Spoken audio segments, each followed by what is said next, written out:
Fix પગારને લઈ કોંગ્રેસે રાજ્ય સરકારની ઘેરાબંધી કરી। પ્રદેશ અધ્યક્ષ શક્તિસિંહ ગોહિલ અને કોંગ્રેસ નેતા અમિત ચાવડાએ સવાલ પૂછ્યો કે ગાંધી અને સરદારના ગુજરાતમાં યુવાનો સાથે ક્યાં સુધી અન્યાય કરશો।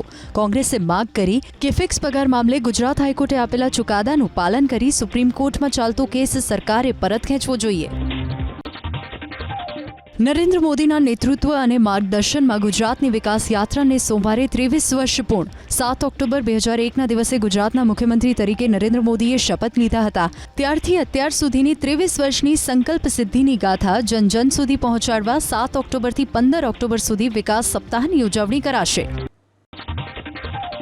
રાજ્ય સરકારના 60,000થી વધુ કર્મચારીને મળશે જૂની પેન્શન યોજનાનો લાભ। કેબિનેટની બેઠકમાં રાજ્ય સરકારે નિર્ણય કર્યો, 1 એપ્રિલ 2005 પહેલા ફિક્સ પગારે નિમણૂક મેળવનાર કર્મચારીઓને હવે જૂની પેન્શન યોજનાનો લાભ મળશે।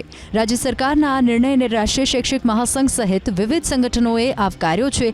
સરકારના આ નિર્ણયથી રાજ્ય સરકારની તિજોરી પર વર્ષે 200 કરોડનો બોજો પડશે।